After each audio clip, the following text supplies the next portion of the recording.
One thing I often see people equate when talking about media is believability and realism. Now, I understand why. As humans, we typically believe things that are real or that we perceive as real. That's just the kind of animals we are. However, when it comes to storytelling, that perspective gets less cut and dry. We must be able to suspend our disbelief and accept outlandish worlds and things that are physically impossible, such as magic, psychic powers, hybrid creatures like a Pegasus, and various others. So if someone points out how unbelievably stupid something is in a fantasy setting when certain rules are broken, I understand to some extent why someone might simply dismiss it by invoking the genre's inherent lack of realism. With that being said, however, suspension of disbelief does not excuse any breaking of established rules. It allows us to buy into those rules, but they are still rules that need to be followed. This is why, despite being unrealistic, such fantastical worlds and elements can be believable. They have an internal logic to adhere to. That's why it's so very frustrating to hear people dismiss inconsistencies using meta-arguments as if they somehow explain anything. We have enough examples of consistent adherence to established rules in unrealistic settings to prove why that argument is both reductive and idiotic. On the other side of this, we have realism, which is a lot easier to understand.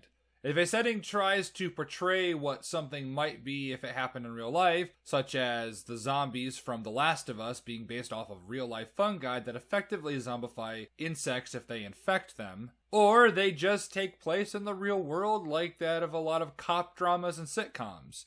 So adhering to real-world physics is pretty much required. Granted, there are exceptions to those examples, but the norm is typically taking place in the real world. This does not mean, though, that realism and believability are mutually exclusive. While they can operate separately, they also very often work together. Everything I said about believability can be applied to a realistic setting or concepts, obviously. Now that we have a general idea of these terms and what they mean in relation to storytelling, let me give a more specific example for those who may still be slightly confused. Star Wars is an inherently unrealistic setting with various fantasy elements that would be impossible in the real world. Despite that, there are some very concrete rules established by the films, one of which being that Force ghosts couldn't fully interact with the physical.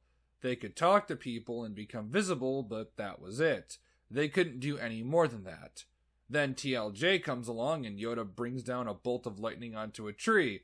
By doing this, you've created an event that is unbelievable as you've broken the internal logic that was once there. Moreover, you fail to explain why they can do this now and not in the past. After all, if they could do this all along, then why didn't Obi-Wan and Yoda help during Return of the Jedi, or specifically Obi-Wan during Empire in any way possible? The suspension of disbelief has now been broken, and you're effectively left with questions that will not be answered, and a canon that is in ruins.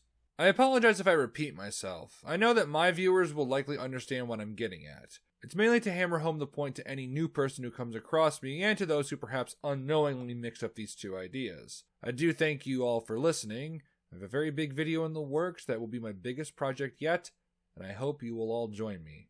See you in the next video.